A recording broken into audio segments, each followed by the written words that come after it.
আসসালামু আলাইকুম, হ্যালো, নমস্কার। কেমন আছো তোমরা সবাই? আমি খুব ভালো আছি। আশা করি তোমরাও খুব ভালো আছো। Welcome to Majestic home, catch life with Sania. আসসালামু আলাইকুম, হ্যালো, নমস্কার। কেমন আছো তোমরা সবাই? আমি খুব ভালো আছি। আশা করি তোমরাও খুব ভালো আছো। Welcome to Majestic home, catch life with Sania. আচ্ছা, আজকে আমি তোমাদের সাথে কিছু জিনিস শেয়ার করব। কদিন আগে দার্জিলিং ঘুরতে গেছিলাম। দার্জিলিংয়ের সাথে নর্থ বেঙ্গলের কিছু অফবিট যে জায়গা আছে সেগুলো ঘুরেছি। তো সেগুলো নিয়ে পরে কথা বলবো পরের ভিডিওতে। এখন আজকে যেটা তোমাদের সাথে আমি শেয়ার করতে চলেছি, আমি দার্জিলিং না, সরি, আমি যে শিলিগুড়িতে যে হংকং মার্কেট আছে, তো ওখানে অনেকদিন থেকেই যাবো করছিলাম। এবার একটুখানি টাইম পেয়ে গেছিলাম একবেলার মতো। তো সেই কারণে আজকে মানে কি কিনেছি সেটা তোমাদের সাথে একটু শেয়ার করব, যেহেতু আজকে মানে বকরিদের চাঁদ রাত। তো সেই কারণে আজকে নতুন পর্দা এক সেট আমি লাগাবো, সেটা তোমাদের সাথে একটুখানি শেয়ার করে নি। কেমন? এগুলো আমি কিনেছি হংকং মার্কেট থেকে। হংকং মার্কেটে তোমরা যারা গেছো তারা খুব ভালো করেই জানবে যে ওখানে কিন্তু পর্দার একটা বিশাল মার্কেট আছে। আর বিভিন্ন মানে ফ্যান্সি যত রকমের পর্দা সেগুলো কিন্তু ওখানে খুব ভালো পাওয়া যায়, আর ভীষণ রিজনেবল প্রাইসে।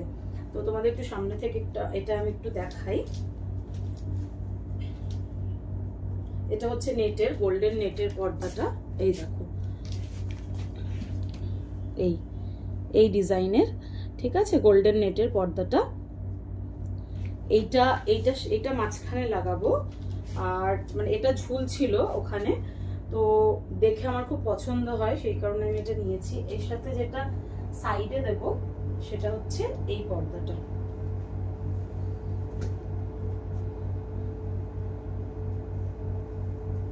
এই যে একদম মানে ডিপ বেগুনি রং যাকে বলা হয়, পুরো বেগুনি রঙের পর্দাটা। আর ভীষণ মানে ব্রাইট, কালারটা ভীষণ ব্রাইট। খুব ভালো লেগেছে আমার পর্দাটা, সেই জন্য আমি এটা নিয়েছি। মানে এর সেটটা না টাঙানোর পরে ভীষণ ভালো লাগছিল। আর প্রত্যেকটা কিন্তু 7 ফিটের পর্দাগুলো। আর তোমরা যারা প্রথম থেকে আমার সাথে জয়েন আছো মানে এই চ্যানেলের সাথে, তারা খুব ভালো করেই জানো যে আমার একটা পর্দার প্রতি ফ্যাসিনেশন আছে। তো সেই জন্য আমি 2 সেট পর্দা কিনেছি। একটু সামনে থেকে তোমাদের আমি ডিজাইনটা দেখাই। এই দেখো, এই রকম, ঠিক আছে ডিজাইনটা। তো যারা মানে আমি কি করি, যে কোনো না কোনো যখন কোনো পরব আসে বা কোনো উৎসব আসে বা কোনো অনুষ্ঠান হয়, তখন কিন্তু আমি পর্দাটা চেঞ্জ করি। এই পর্দাটা আমার আগের বছরের, এবছর আমি নতুন কোনো পর্দা বানাইনি। আমি বেশিরভাগ পর্দা কিন্তু আমি নিজে বানাই। তো এই পর্দাটা আমি আগের বছর ঈদে বানিয়েছিলাম। তো এবছর আর তাই জন্য নতুন অনেকগুলো পর্দা হয়ে গেছে, যার ফলে আমি কিন্তু নতুন পর্দা এবছরে বানাইনি। এই সেটটা আমার ঈদের থেকেই লাগানো ছিল। আজকে ওটাকে খুলে দেবো, খুলে এই সেটটা লাগাবো। তাহলে চলো প্রথমে দেখে নিই এই সেটটা লাগানোর পরে কেমন লাগে। কেমন?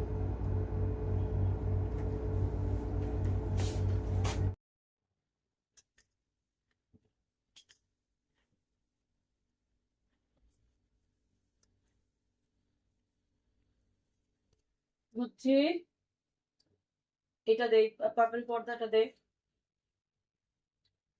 অ্যাজ ইউজুয়াল আমাকে হেল্প করতে চলে এসছে ফাইজা। আমি যখনই কাজ করি ও তখন চলে আসে, আমার ডিশ ওয়াশারের বাসন গুছিয়ে দেয়। হ্যাঁ, ও আমার অনেক হেল্প করে না গুজ্জি। আচ্ছা, আমি গুজ্জিটা কি বলে, তোমরাও কিন্তু ওকে গুজ্জি ডেকো না, হ্যাঁ? ওর একটা ভালো নাম আছে। কি নাম বলে দাও? ফাইজা শেখ। আর কালকে তো কি আছে বলে দে, বকরিদের দিনকে তোর হ্যাপি বার্থডে আছে। কালকে কিন্তু ফাইজার হ্যাপি বার্থডে। তাহলে সবাই কিন্তু উইশ করতে ওকে ভুলো না। বাবু নেটের পর্দাটা দাও, ওই যে নেটটা। ওই নেট। দাও। তাহলে তোমাকে সবাই উইশ করবে, ঠিক আছে? যেহেতু কালকে ফাইজার হ্যাপি বার্থডে। সেইভাবে আমি পর্দাটাকে আগে প্লেট করে নিচ্ছি। প্লেট করে তারপরে আমি এর মধ্যে রডের মধ্যে ঢুকিয়ে দেবো, তার ফলে কি হবে, তাড়াতাড়ি কিন্তু হয়ে যায়।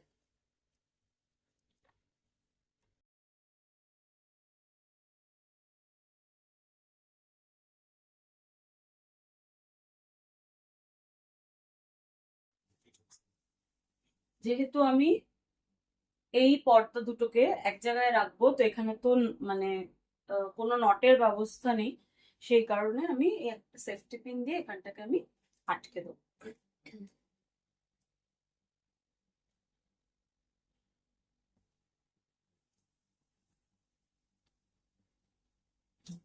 এইভাবে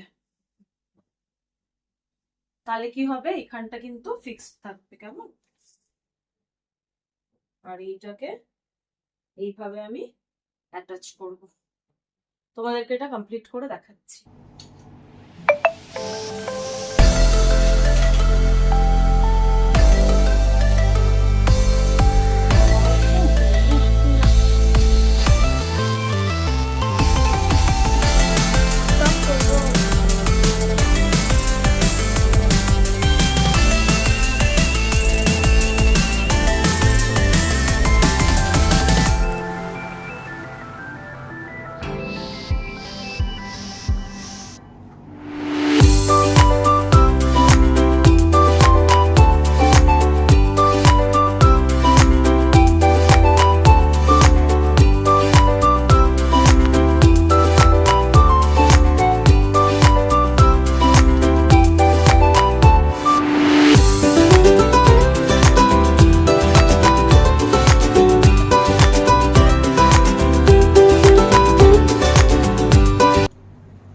মোটামুটি রেডি হয়ে গেছে আমার, কিন্তু ব্যাপার যেটা হচ্ছে আমাকে একটু অড লাগছে এই কারণে,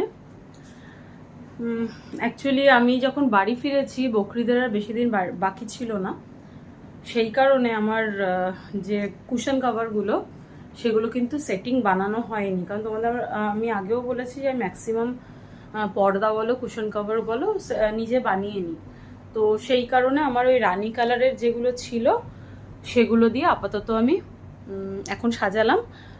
আর কাপড় আমার আছে রাখা, ওই কাপড় দিয়ে আমি বকরিদরা চলে গেলে এই সেটিং কুশনগুলো সব বানিয়ে নেব।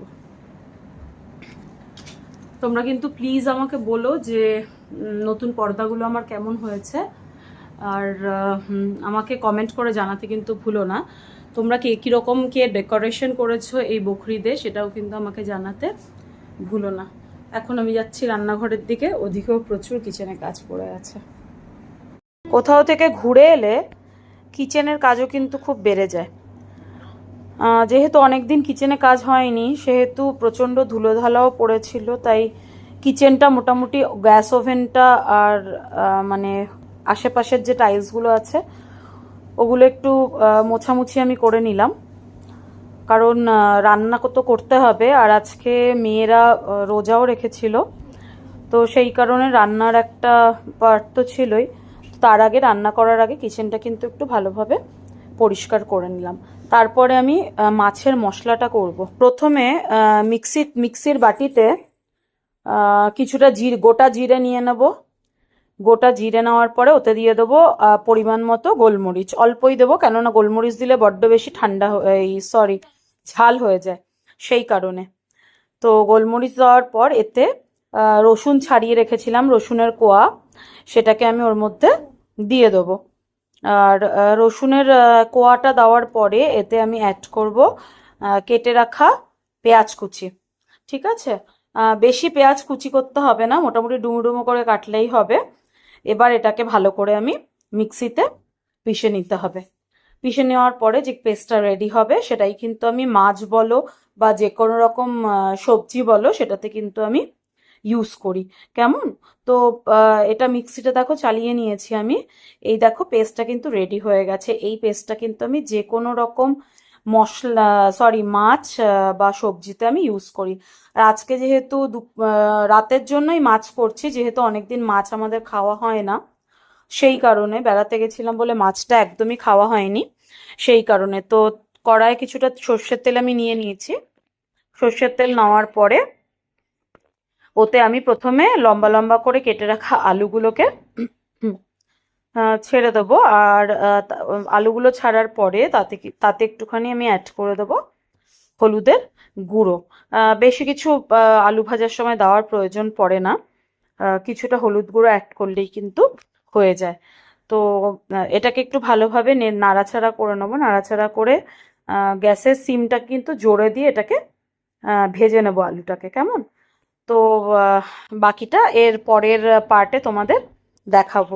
হ্যাঁ, বাই বাই, আজকের মতো আল্লাহ হাফেজ। আগের ভিডিওতে আমার দেখেছো যে আচ্ছা, এবার আমি তোমাদের সাথে শেয়ার করবো যে কি আমি হোম সেন্টার কিনেছিলাম সেগুলো।